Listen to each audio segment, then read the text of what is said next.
I'm going to talk to you about a project that I was managing at Groundwork London last year. And just for those of you who aren't familiar with the organisation, Groundwork London's an environmental regeneration charity working across London with all sorts of different community groups on a whole variety of projects. We broadly operate under these three themes, but actually a lot of our projects go across multiple themes, and I think this is a good example of them. So this project is called Climate Proofing Social Housing Landscapes. It's a European project funded by the LIFE programme. And the LIFE programme fund is a European Union funding scheme. It funds all sorts of environmental type programmes over the years. The project really aimed to focus on climate adaptation and retrofitting climate adaptation measures to social housing environments. So really thinking about sort of vulnerable communities and how we could reduce that vulnerability to issues such as climate change. It was a partnership between Groundwork London and the London Borough of Hammersmith and Fulham, and we've worked with them on a few projects before. And I'll give you a bit of the sort of context in a moment as to why that partnership was formed and why they were interested in this kind of project. And yeah, as I said, I worked on this over the last year or so. It ran from 2013 to 2016, so we finished September last year.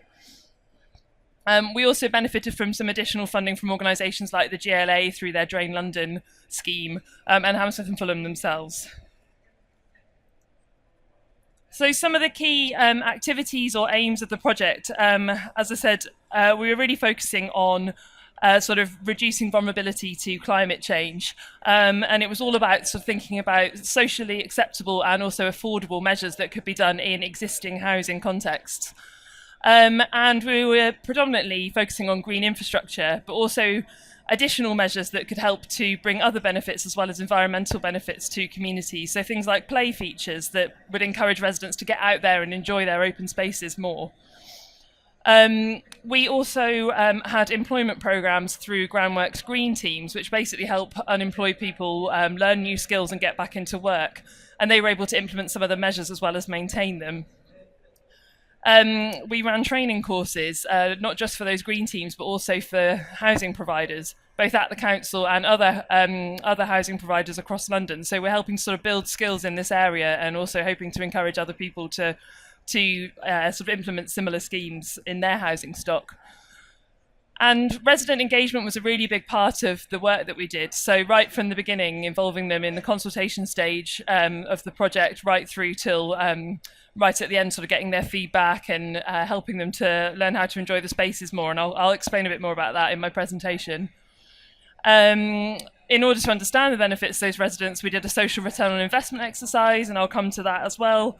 And as I said, we're really focusing on the transferability of these kind of schemes elsewhere, not just in London, not just in the UK, but obviously across Europe as well. And really just to emphasise the approach that we were taking was very much sort of integrated, multidisciplinary approach to this kind of work.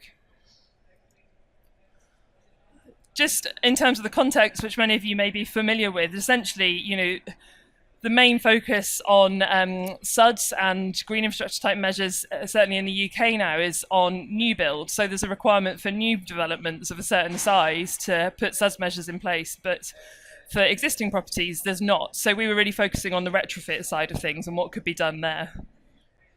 So in terms of Hammersmith and Fulham, they were really keen to work on this project because, as you can see on the image on the right, the drainage capacity of that borough is modelled to be particularly bad by 2050. And so they're really keen to ensure that their properties are retrofitted and that they are prepared for what is to come. So the estates that we worked in have real problems with things like pooling on surfaces and on roofs. So certain flooding issues as well. There's air and noise pollution. And locations near the river, risks of flooding there, and also the combined sewage system that has potential risks to it as well. So we kind of identified that those risks led to good opportunities for retrofitting SUDs.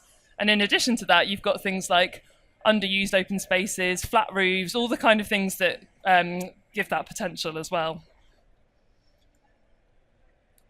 These are the three, this is just an image to show the three estates where we worked in Hammersmith and Fulham.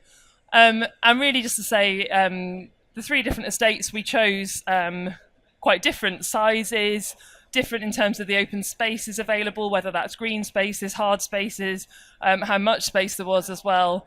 And really we wanted to demonstrate the kind of schemes you can implement in different types of housing estates. So we chose 3 quite different estates in order to sort of use them as examples for what could be done.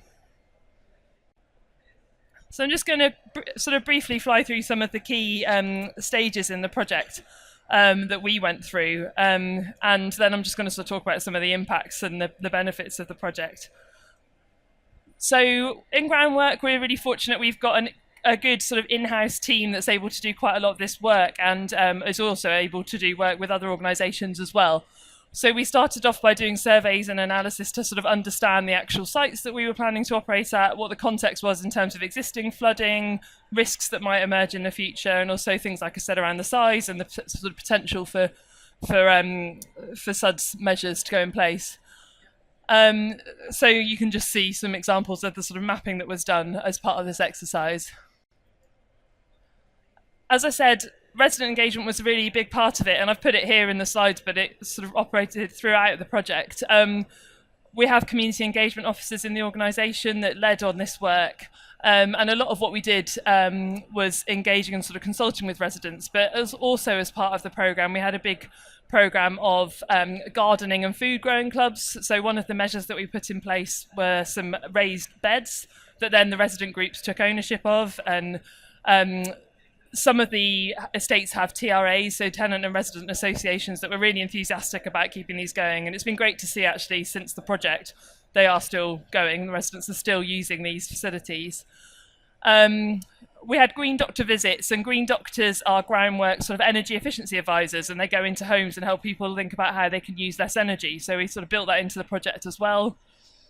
We trained up some residents to be sustainability champions, people who were particularly enthusiastic about learning about how to sort of look after their local environment, use less energy, but also then encouraging their neighbours to do the same. And we developed sort of adaptation plans or sort of commitments with each of the estates that they could then take forward with the council in terms of what they'd like to do to keep looking after the spaces going forward. So once we'd done the initial surveys, we did feasibility assessments. So we tried to prioritise a long list of items, a long list of measures that could be put in place, and see which ones would be most feasible, both in terms of their impact on the environment and in terms of improving climate adaptation, but also things like the social benefits that they would bring as well. So we ranked measures. You really don't need to be able to see the detail of the bottom right image, but that was how we were sort of ranking measures in terms of their priority and which ones we put into place. And then our Groundwork, our landscape team did all the design work as well, so they were able to come up with the designs, but we also had some external input in terms of technical review from an advisory group, and got residents' input as well to the initial designs to make sure that they were spaces that they would then actually use. So in terms of the implementation of the project, we employed contractors to do a lot of the work, but also all the soft landscaping work was done by our green teams, as I mentioned before. And I've just got the next slide, which tells you a bit more about them. As I said, the green teams are an opportunity for people, often people that have been out of work for a long time, often people who are young and want to learn new skills. And we help train them up. They get 6-month paid placements with the organisation to learn those new skills and to actually sort of get training on a job.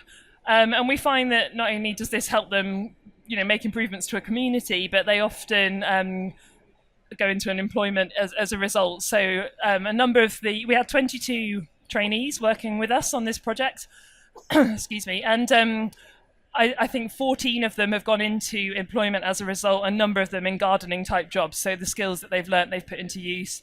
Some of them, it's inspired them to do further study, so they've gone on to go and back into learning. And others have gone on to other things with Groundwork, which is great. So where opportunities have emerged for them to get involved with another project, they have done. And it really helps to build their confidence as well. And I've got a nice quote at the end of the presentation from one of the Green Team trainees as well. So as I said, the Green Teams, as well as doing the implementation of the soft landscaping works, they also got involved with the maintenance of the project initially. So on each estate, they were involved for a period of time, maintaining all the soft landscaping measures. And we then did training courses, which I'll just explain a bit more in a moment, but we did training courses with the council and their maintenance contractors so that we could then hand over that responsibility after a period of time. So that's what we did. So yeah, as I said, the training.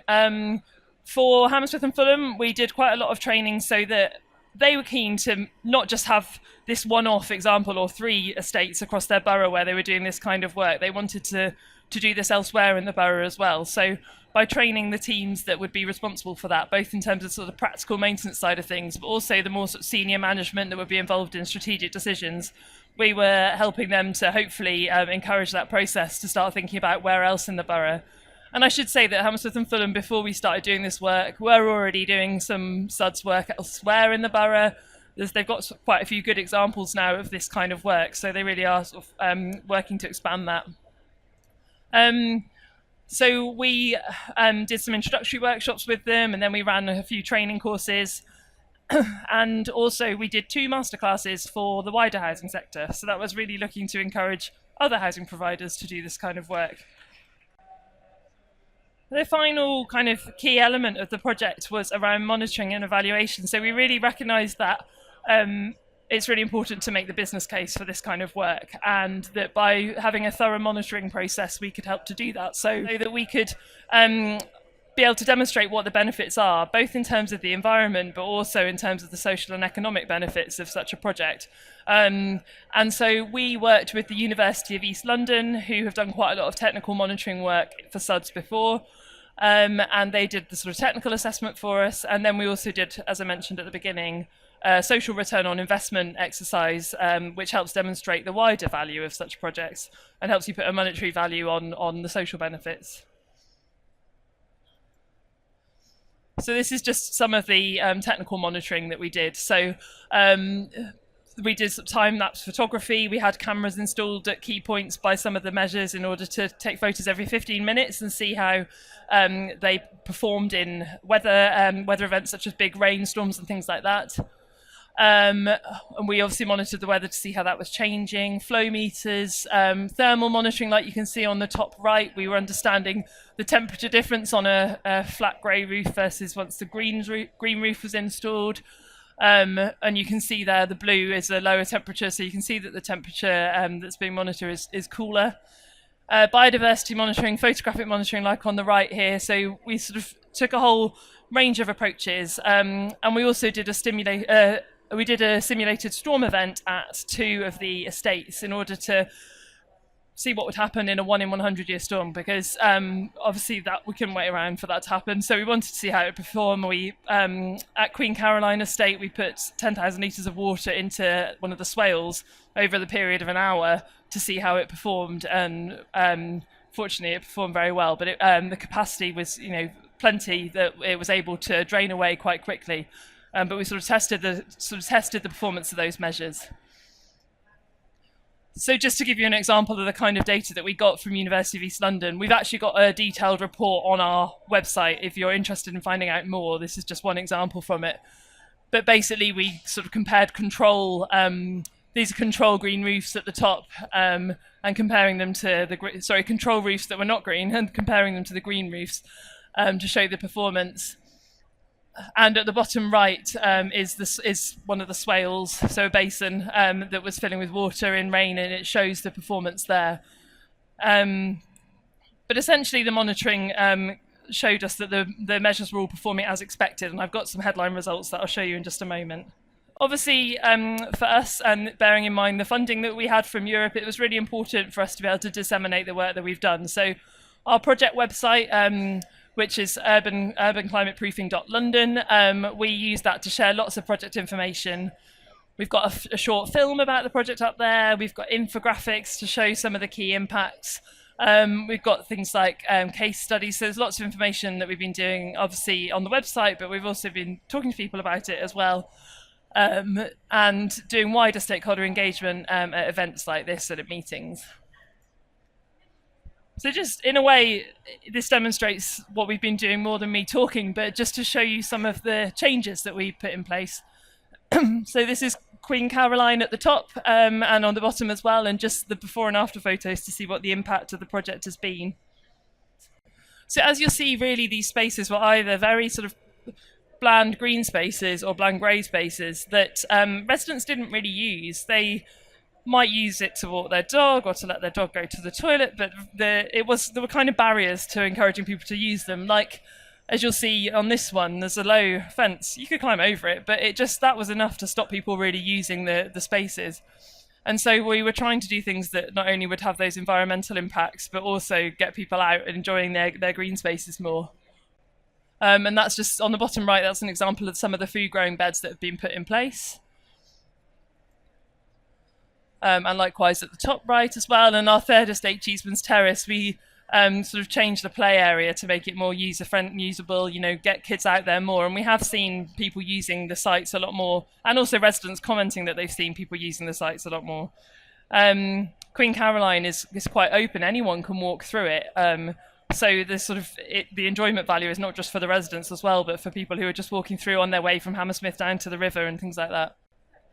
So here's some of the key successes of the project in terms of how much surface we've diverted from draining directly to the sewer, the amount of land that we've improved, the rainfall retention. I mean, essentially all the rainfall that's landed on the measures has been retained and diverted away from the storm drain systems. We engaged lots of residents, and as I said, the feedback's been really positive. So 81% of the residents we've asked agreed that the green spaces have improved considerably.